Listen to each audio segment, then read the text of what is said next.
Hey friends, it's Justin and welcome back to my YouTube channel. Today I am so excited to be celebrating the brand new Autumn on Main Street collection by Catherine Pooler Designs, which launched earlier today. I do have all of the products used in this card listed in the description below for your shopping convenience, so be sure to check that out if any of the products I used today inspire you to create. Now, for today's card, we are going to be using the brand new Mitford Fall stamp set and coordinating die set.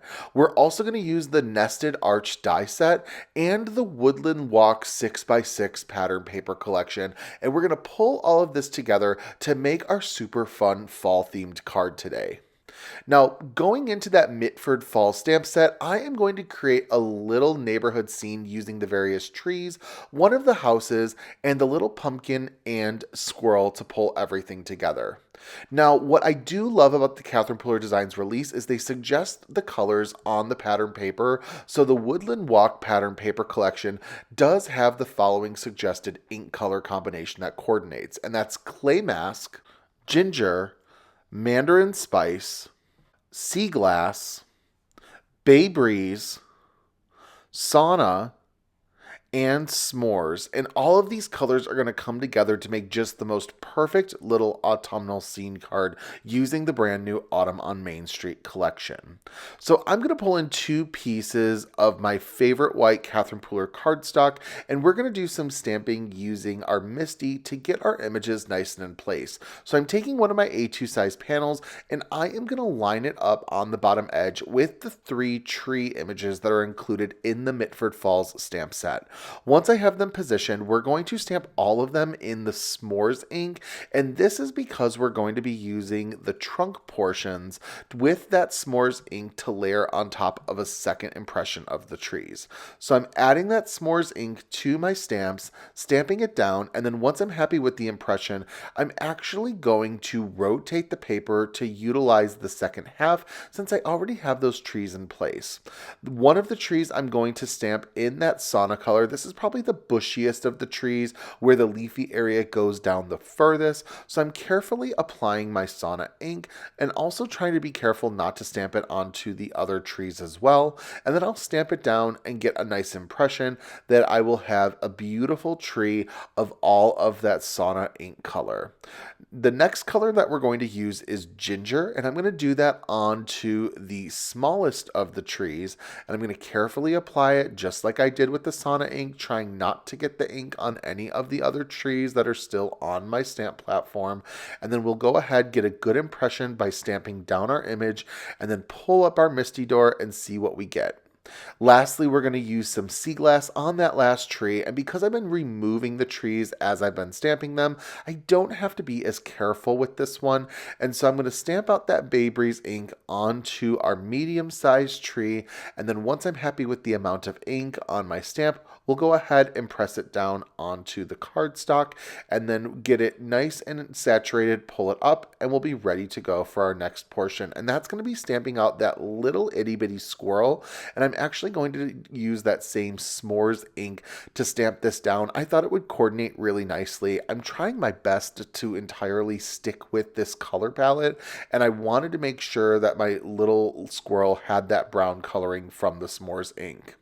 Now I'm also going to stamp down the little pumpkin that's included in the Mitford Falls stamp set, and we're going to stamp this down with some mandarin spice since we didn't use mandarin spice at all for our trees. So then I'll go ahead, apply the ink to the little pumpkin, stamp it down using my MISTI door, and then pull it up once I'm happy with the impression. Now, using a clean piece of favorite white cardstock, we are going to stamp out a couple impressions of the residential house that's included as part of the Mitford Fall stamp set. And I'm going to stamp this out once using the clay mask ink, and this is going to give me the most body of the house. So picture like the wood, the brick, the siding, whatever material we are imagining that this house is made out of, that is what the clay mask coloring is going to be. When I get the appropriate impression with my clay mask ink, I am going to rotate the paper, and then we're going to stamp this again in a different color because the second color is going to be the sea glass color, and we're actually going to use it for the roof portion of our home. So I'm applying the ink ink to my stamp. And then once I'm happy with the amount of ink coverage, just like we've been doing, I will close my MISTI door, apply some pressure so that I get a good impression, pull it up, and then we are ready to go with our second stamp. Now, pulling in the stamped out trees we prepared, I'm using the Mitford Falls coordinating die set because I'm going to die cut out each of these trees, but I'm also going to use the tree trunk dies so that each of the s'mores trees, I'm cutting out just the trunk area that I'm going to be able to layer on top of the colored ink that we stamped out so we have colorful leaves.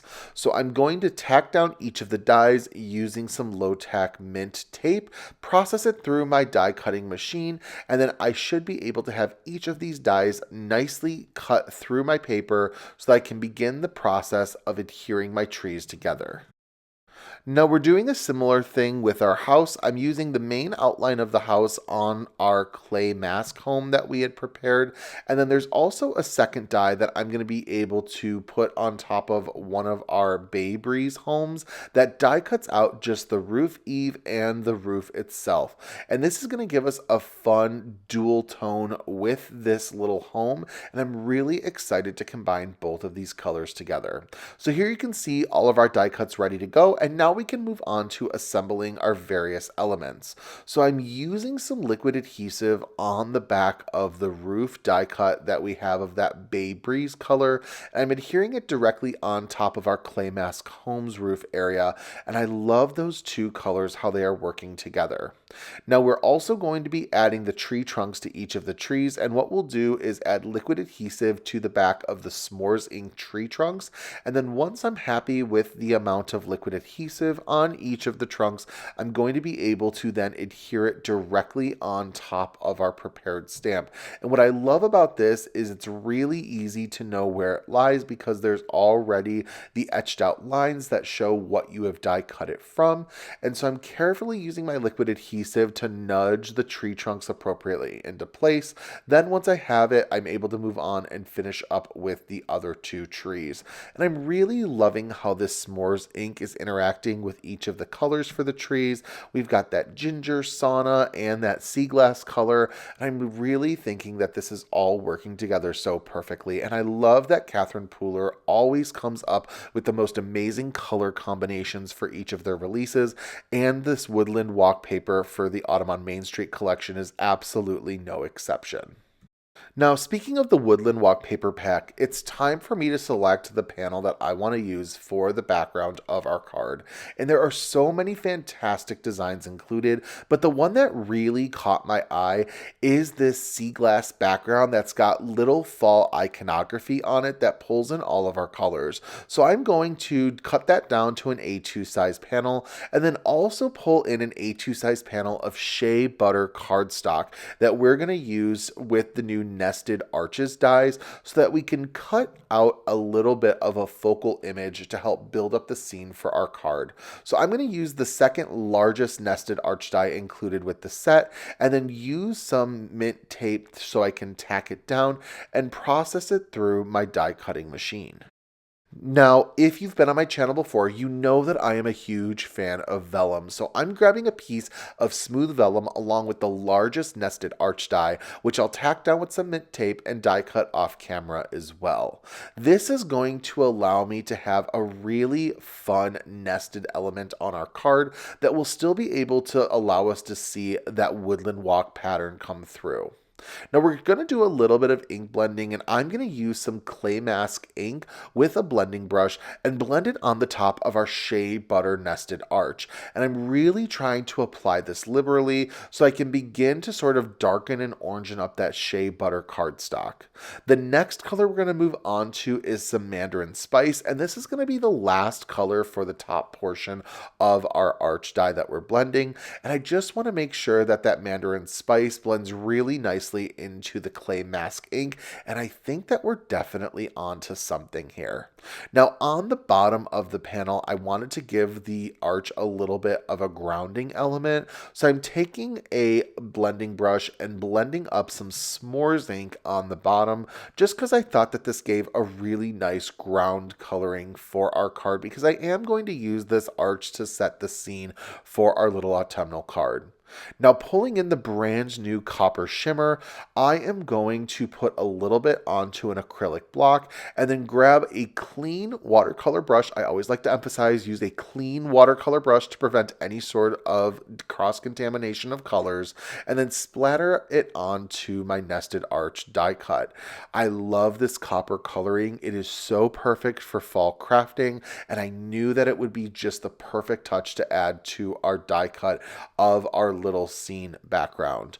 So once I have my die cut all blended up and splattered, I decide to then move on to the next element of our card, and that is going to be stamping our sentiment once all of our shimmer is dry. So I'm going to be using the sentiment that reads Hello Autumn, and I've used the tallest tree that we've prepared to kind of map out how far up my sentiment should be on our panel. And once I know where to place it, I'm going to use S'mores ink once again to stamp out our sentiment. Now, I did panic because I splattered first and then stamped, but to my surprise, you can pretty easily stamp over some splatters and it's not really going to affect your sentiment too much. Albeit it's not perfect, but I'm very happy with how it turned out.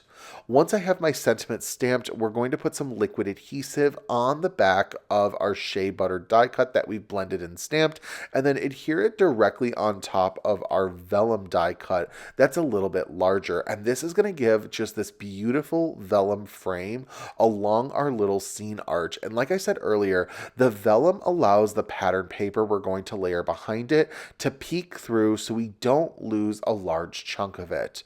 I'm going to put liquid adhesive on the back of our vellum and die cut unit, but only on the back of the areas that are covered by that shea butter cardstock. And that's because vellum can sort of get that wet paper effect if you have a visible portion where liquid adhesive has been used directly behind it. Now I'm going to use an acrylic block to add a little bit of consistent pressure so that my vellum die cut adheres nicely, and I'm also going to take this opportunity to begin to lay out each of the prepared stamp die cuts that we've already put together to see how I want to lay this all out.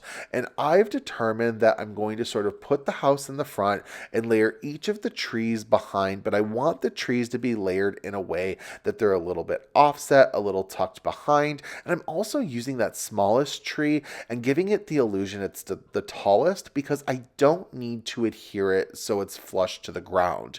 You're going to have that part covered anyway by the house. So once I know how all of these elements are going to line up, I'm going to use some liquid adhesive to begin building this unit together. So I like to start with liquid adhesive first because this allows me to connect all of my pieces, and then once they dry, they're not really going to wiggle around that much at all, and I can trust everything is going to stay in its place. So here you can see I take that smallest tree and really kind of end up turning it into almost an equal size, if not larger than the other two trees, and then we're going to take some 3mm foam tape on the back of our unit to give it a little bit of lift.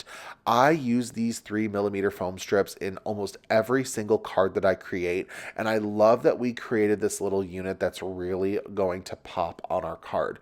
Now, a different variation that you can do is you could have directly adhered each of the trees onto the card with no foam tape and then put the house on with foam tape so that the home was the only focal part, but I really like having all of these elements sort of lifted up from the card away from our pattern paper and our prepared background. So I apply a little bit of pressure, and I'm also going to use a combination of foam tape and liquid adhesive to put each of our small elements onto the card, that being our short little pumpkin and our little s'mores squirrel that we prepare. Now, I am making sure to use foam tape so that there's the same amount of lift behind our squirrel and our pumpkin as there is the rest of the elements that we used foam tape on, so they're all kind of sitting on the same plane of depth. Now, using some liquid adhesive, I'm going to place it on the back of our prepared panel and then also adhere it to an A2 sized card base with a top fold that I've prepared off camera. So I'm just going to sort of carefully line everything up and use the wiggle room time that liquid adhesive gives us to ensure that my card is appropriately adhered. Now, last but not least, we're going to put a couple sequins from the brand new Mystic Sequin Mix onto our card for a little bit of extra glitz and shimmer. So my rule of thumb when using sequins is I like to use various sizes and various colors or designs. I don't like to use all of the same just because I really feel like it gives an added interest to the card. And these sequins are just absolutely beautiful.